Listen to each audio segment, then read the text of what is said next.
Group 4 Reporters Gemma, Liselin, Michelle, Julian, and Shanine. Good day to all. So we will discuss the general principles of testing, the different qualities of assessment tools, formats of table of specification, and various types of classroom assessment tools. It is indispensable that teachers must know the principles behind the construction of the table of specification, as well as the various types, purposes, and administration of different classroom assessment tools. Hello, good day everyone. I'm Albazar Al Jama, and for today, I'm going to discuss to you the clarity of learning targets. So, when we say clarity of learning targets, it involves specifying clear learning objectives, which involve showing what you know and how your performance will be judged. There are five categories of learning targets. First is the knowledge. It involves here the subject mastery. It is the level of knowledge where you have an idea and certain knowledge about the topic of or the subject matter. Next is the reasoning. It uses the three stages of Bloom's taxonomy, which is analyzing, evaluating, and synthesizing. Next is the skills. It is the ability of the students that can use in physical education gains and activities. Next is the product. Product, it is the learning output and outcomes of the students. Last is the effect. When we say effect, it is pertains on the attitude, interests, values that the students are manifesting. And the best methods that can use in this are the self-assessment. When we say self-assessment can be made precise, accurate, and dependable only if what are to be achieved are clearly stated and feasible. The learning targets involving knowledge, reasoning, skills, products, and effects need to be stated in behavioral terms which denote something which can be observed through the behavioral of the students. Clarity of learning targets focuses also on the cognitive targets. Benjamin Bloom in 1954 proposed a hierarchy of educational objectives at the cognitive level. These are the knowledge, which acquisition of facts, concepts, and theories. Next is the comprehension, which understanding involves cognition or awareness of interrelationships. Next is the application. Transfer of knowledge from one field of study to another or from one concept to another concept in the same discipline. Next is analysis. Breaking down of a concept or idea into its components and explaining the concept as a composition of this concept. Next is the synthesis. Opposite of analysis entails putting together the components in order to summarize the concept. Next is the evaluation of reasoning. Valuing and judgment or putting the worth of a concept of principle. That is according to Bloom's taxonomy. The clarity of learning targets also consists of skills, competencies, and abilities targets. When we say skills, specific activities or tasks that a student can proficiently do. Like for example, the skills in coloring or drawing and language skills. Next is the competencies. Competencies is a cluster of skills. It characterizes a student's ability in order that the program of the study can be so designed as optimize his or her innate ability. Next is the abilities. made up of relate competencies categorized as cognitive, affective, and psychomotor. For instance, the ability to work well with others and to be trusted by every classmate, which it shows the affective abilities is an indication that the student can most likely succeed in work that requires leadership attitude. Next is the products, outputs, and project targets. It is a tangible and concrete evidence of students' ability. It also needed to clearly specify the level of workmanship or project which it called expert, skilled, and novice.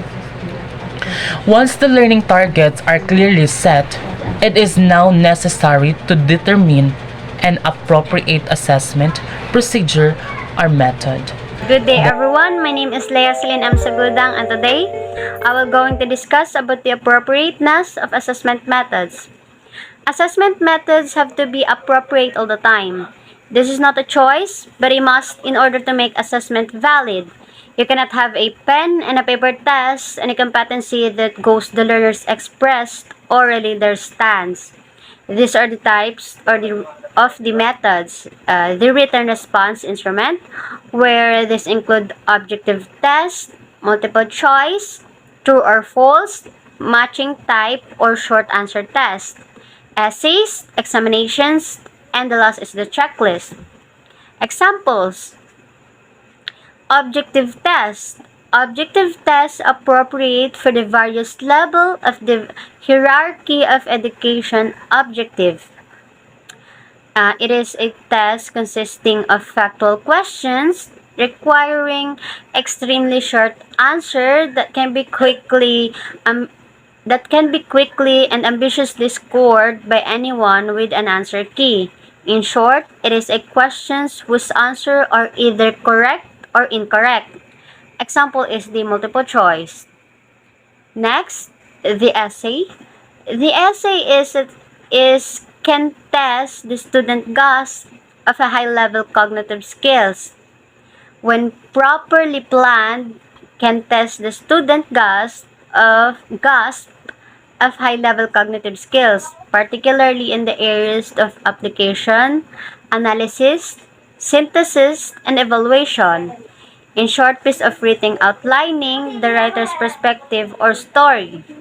Also, essay can be formal as well as informal. The last is the checklist.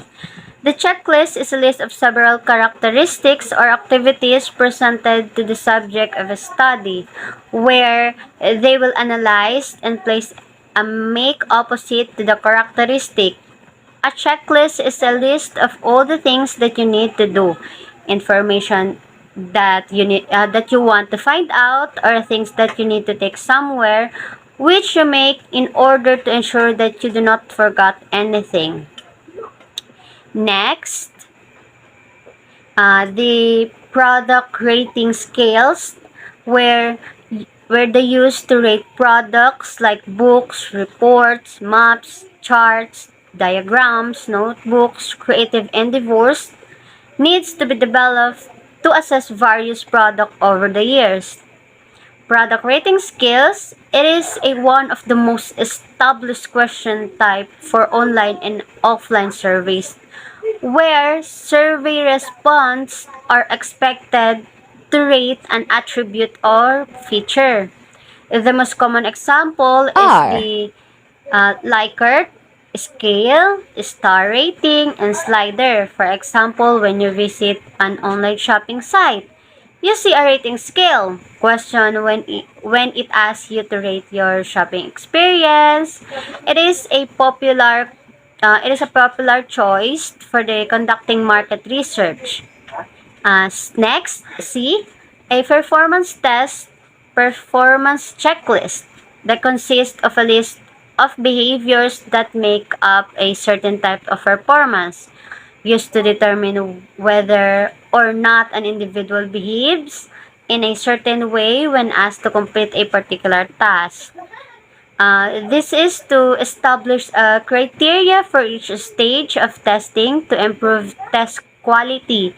Also, it helped to set expectations for individuals involved in performance, testing areas of supports, testing preparation, test execution, and analysis. The the oral questioning appropriate assessment method when the objectives are to assist the student's stock knowledge and or determine the student ability to communicate ideas and coherent verbal sentence. Oral questioning.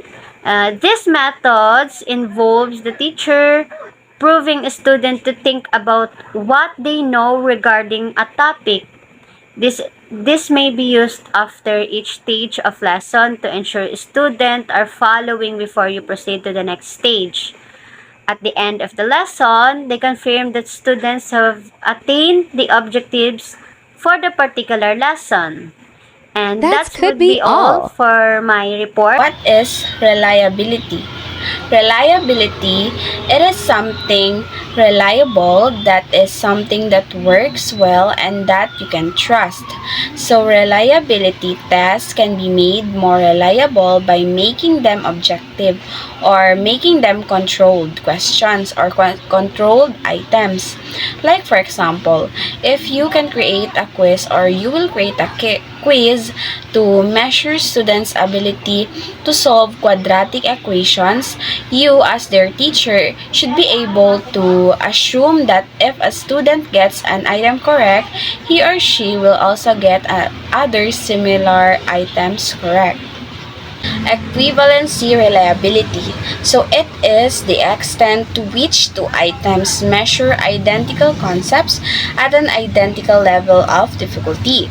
It is also determined by relating two sets of test scores to one another to highlight the degree of relationship or association. Like for example, you want to find the reliability for a test of mathematics comprehension. So you create a set of 100 questions that measure the construct. You randomly split the questions into two sets, set A and set B, and you need to administer those questions to the same group of the students a week apart. Next is stability, reliability. It is the agreement of measuring instrument over time, and to determine stability, a measure or test is repeated on the same subjects at a future date. So also it would be the method of maintaining weights. Stability is the method of maintaining weights. So next is internal consistency. It is the extent to which tests or procedures assess the same characteristics. It is measure of the precision between the observers or the measuring instruments used in a study. For example, if designing a test on geometry, then all questions on the test should be all about geometry. Reliability, consistency, dependability, stability, which can be estimated by split half method. So split half method is a technique used to assess the reliability of a test by dividing it into halves and correlating the scores from each half. Next is the calculated using the first Spearman-Brown prophecy formula. So this formula is a formula relating psychometric reliability to test length and to predict the reliability of a test after changing the test length. So the next method is Kuder-Richardson. So KR20 and KR21. So next is the consistency of test results when the same test is administered at two different time periods. First is the test-retest method. So test-retest method is an important phase of measuring how consistent test results are. So the last is correlating the two test results. So that's all. Thank you. Hi everyone, my name is Julani P. Satera from BEED-2B, and I'm going to explain what is validity, more on validity and fairness. So first, what is validity? Validity generally refers to how accurate a conclusion, measurements, or concept corresponds to what is being tested. A validity is something valid, is something fair. A valid test is one that measures what is supposed to measure. We have the types of validity. First phase, what do students think of the test?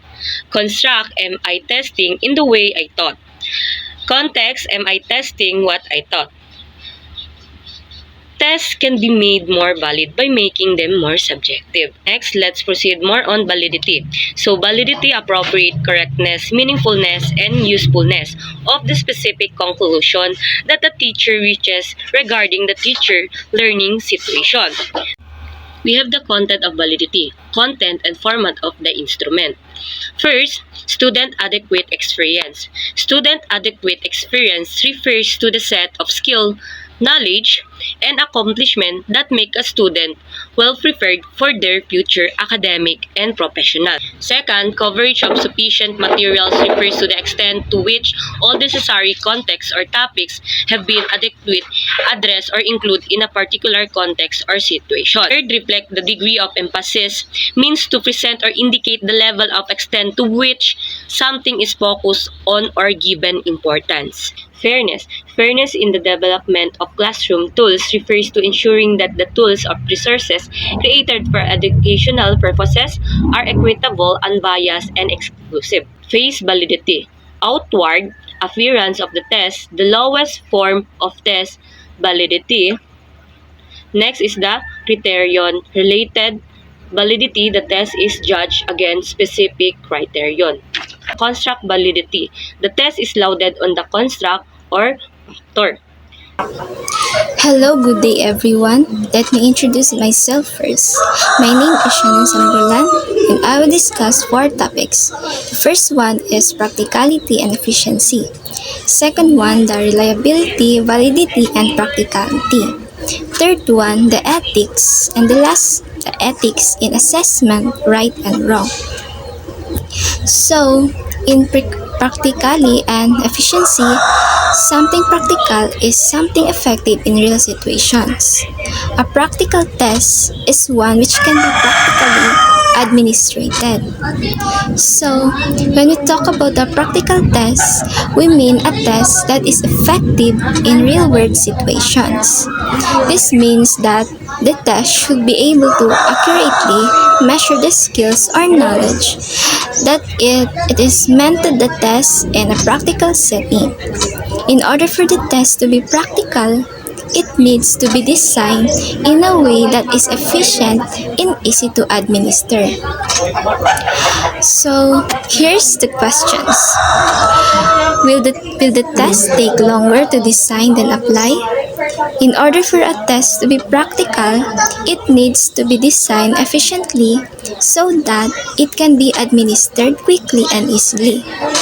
If the test takes a long time to design, this could make it impractical because it would be too costly or time-consuming to administer. Therefore, the test should be designed in a way that is both effective and efficient. Will the test be easy to mark? In order for a test to be practical, it needs to be easy to mark so that the results can be obtained quickly and accurately. If the test is difficult to mark, this could make it impractical because it would be too time-consuming or costly to obtain the results. Therefore, the test should be designed in a way that is easy to mark and grade. To make the test more practical, it is suggested to make it more controlled. This means that the test should be designed in a way that eliminates any unnecessary variables that could affect the results. By controlling the items in the test, it makes it easier to administer and grade, leading to a more practical test. Let's proceed. The reliability, validity, and practicality. Reliability, validity, and practicality are important factors to consider when designing and administering tests. The problem: the more reliable a test is, the less valid. It may be because it may be measuring consistency rather than the intended construct. The more valid a test is, the less reliable. It may be because it may be measuring a complex construct that is difficult to measure consistently. The more practical a test is, the more it valid. Considering practicality, a test can be both reliable and valid. So, what's the solution? The solution is to aim for a balance between reliability, validity, and practicality. When designing and administering tests, by carefully designing test items to measure the intended construct in a consistent manner, while also considering practicality, a test can be both reliable and valid in both exams and exam items. Next, ethics used to inform consent, anonymity, and confidentiality in gathering data, recording data, and reporting data.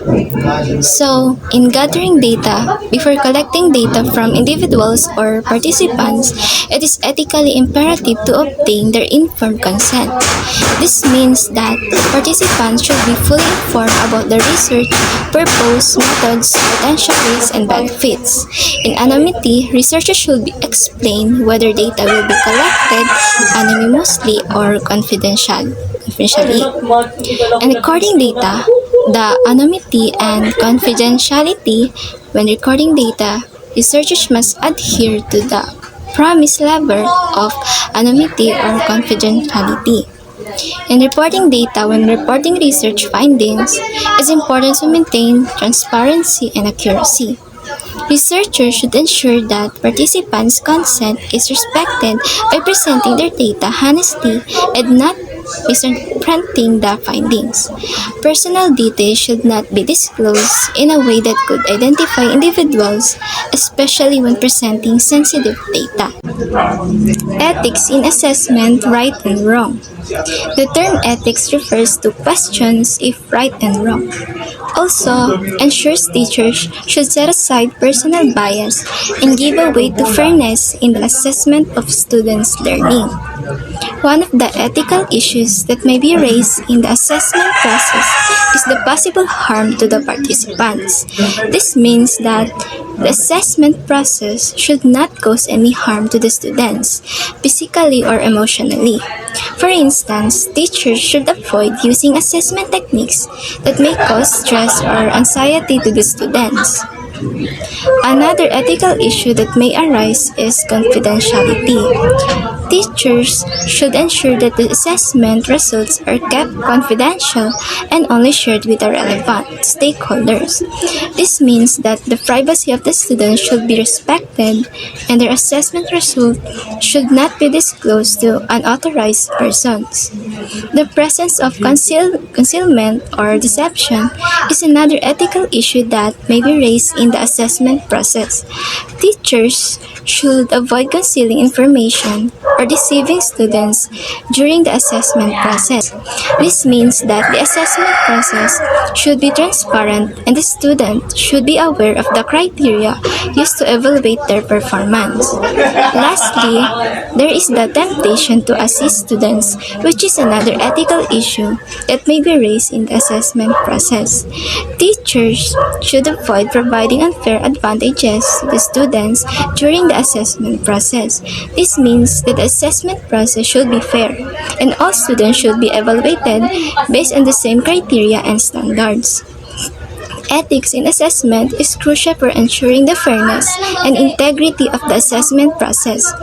Teachers should adhere to ethical standards and avoid any practices that may compromise the validity and reliability of the assessment results.